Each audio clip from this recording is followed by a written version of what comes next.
आणि ह्याने आम्हाला मेल्यानंतर मला पैसे देणार का? हा माझी परिस्थिती नाही, मला दवाखान्याला पैसा नाही, बायको बेगू मागून खाते.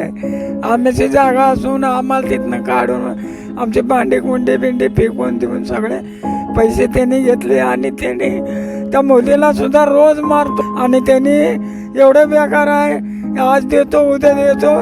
ते आत्तापर्यंत लोकांच्या जमिनी बळकावल्या 20% 25% पैसे व्याजान देतो.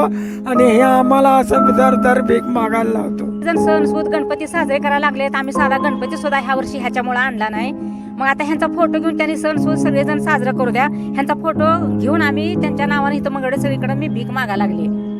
त्या फोटो दाखवत लोकांना तुम्ही सांगताय तुमच्यासोबत काय प्रकार घडला आणि भीक मागताय. मी स्पष्ट सगळ्यांना काय सांगते, ह्या जावाईने आमचं घर विकलंय.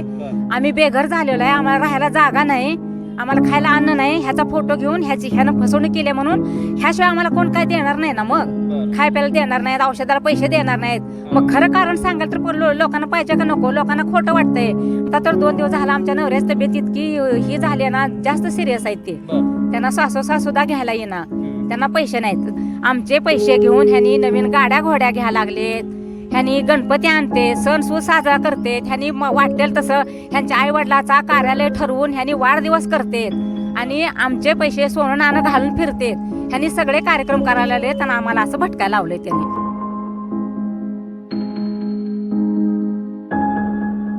नमस्कार, मी युवराज. तुम्ही पाहताय महाराष्ट्र लोकशाही. सध्या मी मंगळवेढा या ठिकाणी आहे. ही संताची भूमी आहे. या संताच्या भूमीमध्ये एक आजोबा आणि आजी अक्षरशः रस्त्यावर भीक मागून आपला उदरनिर्वाह करत आहे. त्यांच्यावर ही वेळ आली आहे पिंटू पाटील या माणसामुळे. पिंटू पाटील हे या दोघांचे जावई आहेत. आपलं राहतं घर पिंटू पाटलांनी स्वतःच्या पत्नीच्या नावावर करायला लावले, म्हणजे त्यांच्या मुलीच्या नावावर करायला लावले. आणि ते घर 18,75,000 रुपयाला विकले. अक्षरशः आज यांना राहायला घर नाही आहे. हे आपले रस्त्यावर उदरनिर्वाह करत आहेत. कोणाकडे 4 पैसे मागत आहेत, कोणाकडे काय खायला मागत आहेत. कोण देत असलं तर ते उदरनिर्वाह करतात, नाही तर उपाशी झोपत आहेत. आठवड्याभरापूर्वी आपण एक बातमी केली होती. ही बातमी पिंटू पाटलाने पाहिल्यानंतर या दोघांना धमकावण्याचे फोन येऊ लागले. यांना धमकावलं देखील गेलं. काही लोकांना पाठवून यांना मारहाण करण्याचा प्रयत्न देखील करण्यात आला. त्यानंतर हे दोघे पंढरपुरातून मंगळवेढ्याला राहू लागले. मंगळवेढ्यात आता राहत असताना त्यांना काय काय अडचणीचा सामना करावा लागला आहे, काय काय अडचणी येत आहेत. पिंटू पाटलाने त्यानंतर तुम्हाला कसा कॉन्टॅक्ट केला, बातमी प्रसारित झाल्यानंतर तो काय म्हणाला, हे त्यांच्याकडून आपण जाणून घेणार आहोत. हा फोटो कोणाचा आहे? हा फोटो माझ्या जावयाचा आहे, पिंटू पंतोजी पाटील. ह्यांचा फोटो आहे हा. का मग फोटो हातात का घेतलाय? मग आता काय करायचं ना, आता सगळेजण सण सूद गणपती साजरे करायला लागलेत. आम्ही साधा गणपती सुद्धा ह्या वर्षी ह्याच्यामुळे आणला नाही. मग आता ह्यांचा फोटो घेऊन त्यांनी सण सूद सगळेजण साजरा करू द्या. ह्यांचा फोटो घेऊन आम्ही त्यांच्या नावाने इथं मंगळ सगळीकडे मी भीक मागायला लागली.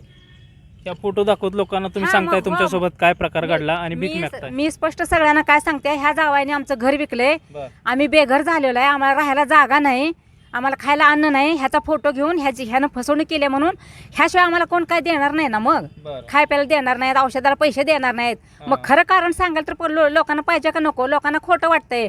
मग त्यांचा फोटो ही प्रूफला आम्ही फोटो घेतलाय त्यांचा. हा फोटो दाखवते, ह्या जावाईनं आमचं घर विकलंय, आम्ही घराबाहेर पडलोय, आम्हाला खायला प्यायला आमच्या नवऱ्याला औषधाला पैसे नाही, म्हणून हा फोटो दाखवून मी सगळीकडनं मागून घ्यायला लागले. लोकांना खरं वाटावं यासाठी तुम्ही या फोटोचा वापर करताय? हा, फोटोचा वापर करायला लागलोय का तर लोकांना खोटं वाटतंय ना.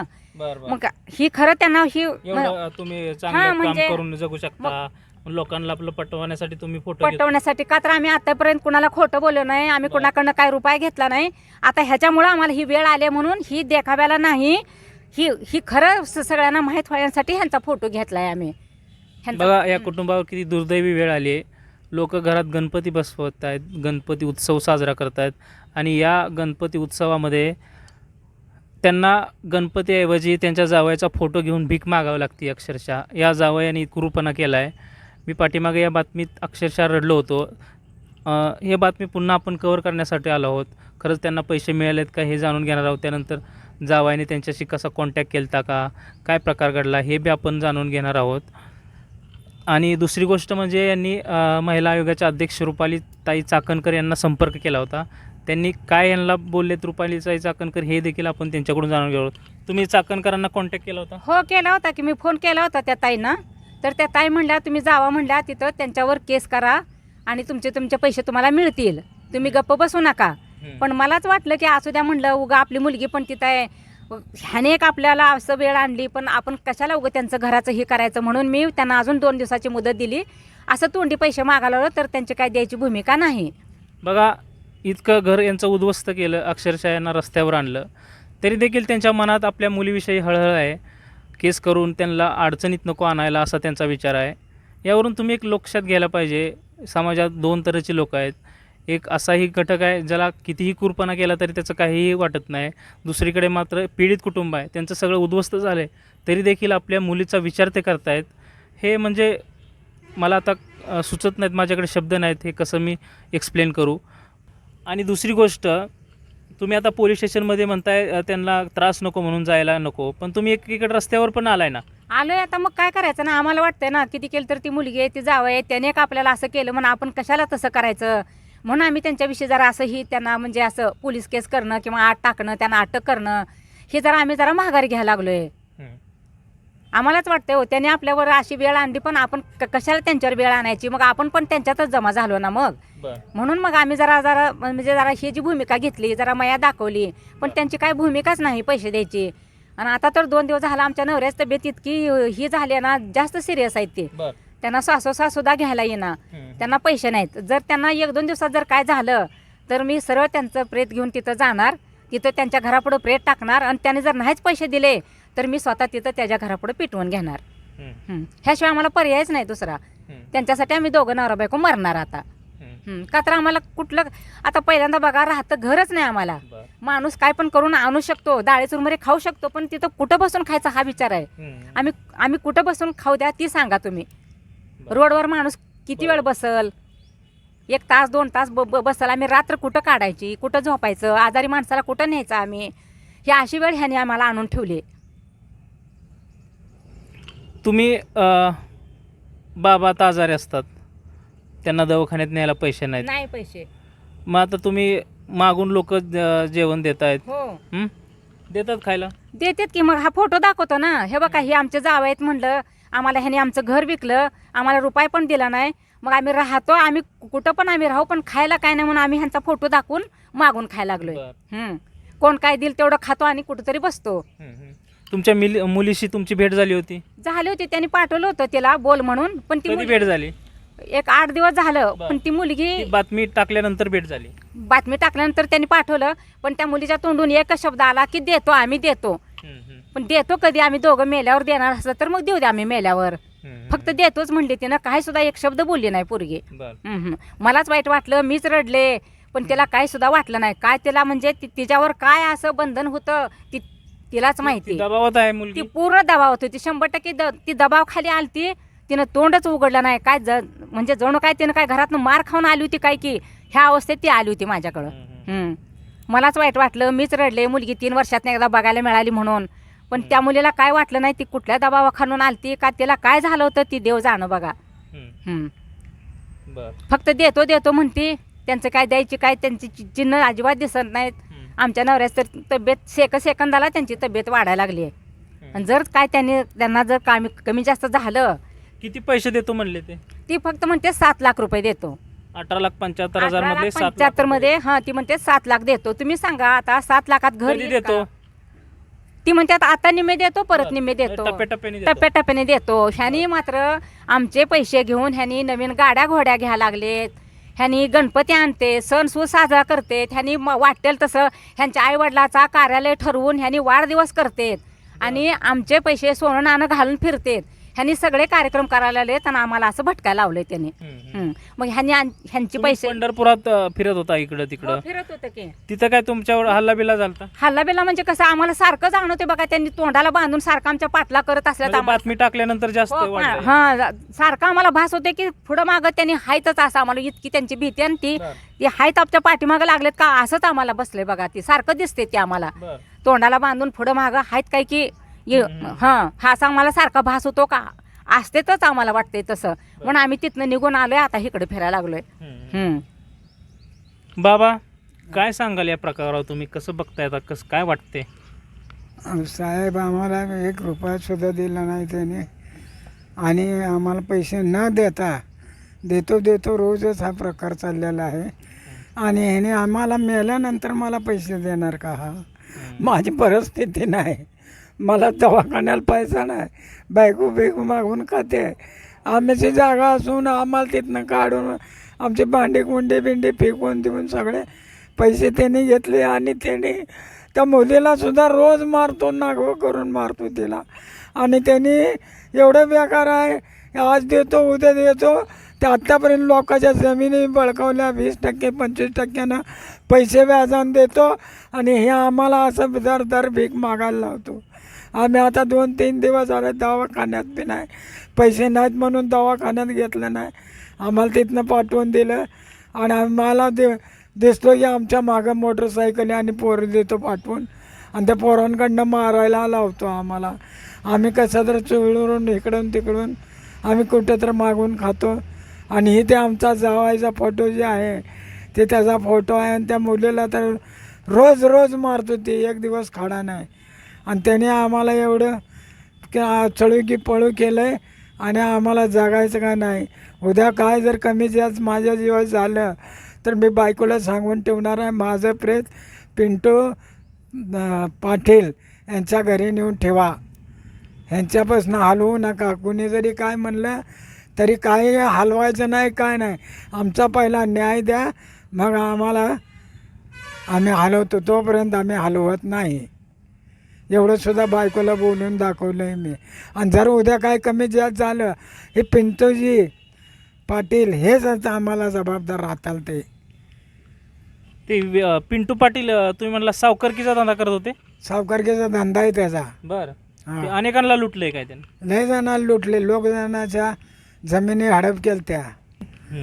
आणि याचा व्याज भट्ट्याचा धंदा 20% 25% व्याजानं हा माणूस पैसे देतो आणि लोकांना लुबाडतो. आणि ज्या टायमाला पैसे द्यायला लोक येतील त्या टायमाला कुठेतरी गावाला निघून जातो. आता ते पैसे देणारा माणूस आला ते म्हणतो सकाळी येतो, सकाळी आल्यानंतर तुझा वादा मुदत संपली, मी काय तुला जागा बी देत नाही, जमीन बी देत नाही, तुला काय करायचं आहे ती कर, तुझं माझ्याकडली लेखी साठेगत केलेलं आहे ते मी दाखवतो, माझं मी तुला जागा देत नाही परत. म्हणून असे 4-5 जणांना लुबाडले त्याला. बरं. पिंटू पाटील नाव आहे त्याचं? हां. बरं. पंतोजी पाटील. पंतोजी पाटील. हां, पिंटू पंतोजी पाटील. तुमची मुलीशी भेट झाली? झाली की त्या दिवशी. हां. किती दिवस झाले? एक 8 दिवस 8 झाले. दिवसापूर्वी. हां. हां. काय म्हणली मुलगी? त्याला म्हणलं मी माझी तब्येत बी ठीक नाही, मी मारायला लागलो आहे, लवकरात लवकर पैसे द्या, मी मारायला लागलो आहे, लवकरात लवकर पैसे द्यायला लावते म्हणते नुसती. ते काय त्याला नुसतं गोड बोलून आमच्या मुलीला समजावून सांगतो. आणि काय पैसे आम्हाला दे नाही काय नाही. याने कोल्हापूरला जाऊन गणपती आणला, यांना पैसे कुठले. आणि दुसरी गोष्ट, ह्याने मध्ये ते कुंभमेळा होता, त्या आमच्या पैशावर कुंभमेळ्यालाच पोरं घेऊन 15-20 जण गेला. परत काल सोरटे सोमनाथ श्रावणी सोमवार होता, त्या टायमाला कुठं तर त्या देवदर्शनाला 4-5 जण घेऊन गेला. आणि आम्हाला इथं उपाशी मारायला लागला. काय ह्याला देव पुण्य देणार आहे मला सांगा. अहो जसे करणे वैशी भरणे, तुला एक दिवस कमी ना गांडीन हागशील, गांडीन रांगत, तुला एवढी परिस्थिती बेकार येईल. आणि एवढा आमचा तळतळ बेकार आहे. बघा, एकीकडे यांच्या मुलीशी त्यानं लग्न केलं, मुलीच्या नावावर असणारी जमीन विकली, पैसे घेतले, आणि त्याच सासू सासऱ्याला रस्त्यावर त्यांनी काढलं आहे. आज ते सासू सासरे अक्षरशः त्याचा फोटो दाखवत भीक मागून जगतायत. आणि हा देवदेवाला जातो, अनेकांना देवदर्शनासाठी घेऊन जातो. हा किती क्रूरपणा आहे. एकीकडे लोकांना रस्त्यावर आणायचं आणि दुसरीकडे देवदेव करत फिरायचं. देव खरंच पावेल का हा मोठा प्रश्न आहे. आणि अशा माणसाला समाजात तो कसा तोंड दाखवून जगत असेल हाच मोठा संशोधनाचा विषय आहे. आपण आपल्या पद्धतीने खूप प्रयत्न केले. आपण खासदार प्रणितीताई शिंदेंना देखील कॉन्टॅक्ट केला याविषयी त्यांना समजून सांगितलं. त्यांनी देखील आपल्याला आश्वस्त केलं की निश्चित मी प्रयत्न करते, तुम्हाला न्याय मिळवून देण्याचा 100% प्रयत्न करते. त्यांनी देखील त्यांच्या पद्धतीने प्रयत्न सुरू केलेत. पण एक दुसरीकडे अशी एक बाजू आहे की हे यांचं म्हणणं आहे की माझ्या मुलीला काय त्रास नको म्हणून ते कंप्लेंट देखील करायला नकार देत आहेत. ते म्हणत आहेत आणखी 1-2 दिवस जाऊ द्या, आणखी आठवडा जाऊ द्या, मला तो पैसे देतो म्हणला आहे, पैसे देईल. केस केल्यानंतर ते कुटुंब बी रस्त्यावर येईल. माझ्या मुलीला एक छोटी मुलगी आहे, तिच्याकडे देखील हे कुटुंब बघतं आहे आणि एकीकडे हा पण विषय आहे. त्यामुळं नक्की खूप मोठा पेच निर्माण झाला आहे. आणि महिला आयोगाच्या अध्यक्षाने देखील यांना आश्वस्त केलं की मी देखील न्याय मिळवून देते, तुम्ही पोलीस स्टेशनला जावा, मी त्यांना व्यवस्थित सांगते, कारवाई करायला लावते. मात्र दुसरीकडे यांचं असंही म्हणणं आहे की कंप्लेंट केल्याशिवाय पैसे मिळणार नाहीत. मग माझा जावई आत जाईल, मुलगीला त्रास होईल, तिची लहान मुलगी आहे, या सगळ्या गोष्टीचा विचार करून ते थांबतायत. पण का थांबतायत तुम्ही तक्रार का करत नाही? आम्ही ह्याच गोष्टीसाठी उगी त्यांना अटक करणं, आपल्या मुलगी म्हणजे आम्ही आमच्या मुलीकडे पण बघतोय, त्यांचा पण विचार करतोय. त्यांनी आपल्यावर अशी वेळ आणली म्हणून आपण कशाला त्यांना अशी वेळ आणायची. देतो म्हटलं तर ह्या 1-2 दिवसात पैसे दिले तर बरं होईल म्हणून आम्ही ह्या आशेवर बसलेलो आहे. मग शेवटी काहीतरी आम्हाला एक निर्णय घ्यायला भागच आहे ना, मग घेणं आम्हाला भागच आहे. शेवटी आता नवऱ्याचं आमचं तिकडं ही व्हायला लागलं, जास्त जीव चालले जायची वेळ आली. आता आम्ही विचार जेवढंपर्यंत होईल तेवढं विचार करणार, नाहीतर आम्हाला कुठली म्हणजे आम्हाला काय निर्णय घ्यायचा तो आम्ही घेणार. आम्हाला होता होईल तो ह्या 1-2 दिवसात पैसे दिले तर बरं आहे. आमचे जसे पैसे आमचे 7 लाखात काय घर येत नसतंय. आम्हाला आम्हाला त्रास व्हायला आलाय. विचार करून सांगा, जागा कितीला मिळती, ती सगळं बांधून घ्यायचं, सगळं व्हायला एवढं तरी पाहिजे का नको? हो, आपण माणूस आहे, आम्ही माणुसकीला जपतो. त्यांनी पैसे बघतेत नुसतं, आम्ही माणुसकीला जपतो. आम्ही व्यवस्थितच मागायला आलोय. आम्हाला एवढा त्रास दिलाय म्हणून त्यांनी 18,75,000 अजून भर घालून अजून 1-2-3 लाख आम्ही मागत नाही. जागा घेऊन आम्ही बांधून आमच्या नवऱ्याच्या मरतेवेळी तर आम्ही 4 दिवस सुखानं राहू. आम्ही परत ते आमच्या नवऱ्याला काय झालं, ती मेलं तर आम्हाला त्या घरात त्यानं पैसे दिल्यावर त्या घरात आम्हाला राहू सुद्धा वाटणार नाही. अशी आमची अपेक्षा आहे. त्यांनी 1-2 दिवसात विचार करावा, द्यावं. आम्हाला ह्याच्या पुढची त्यानं कुठली टोकाची भूमिका आता घ्यायला लावू नये त्यांनी. आता प्रेक्षकांना मी विनंती करतो, तुम्ही हा व्हिडिओ जास्तीत जास्त शेअर करा आणि तुमच्या भावना काय आहेत ह्या देखील तुम्ही कमेंटच्या माध्यमातून कळवा.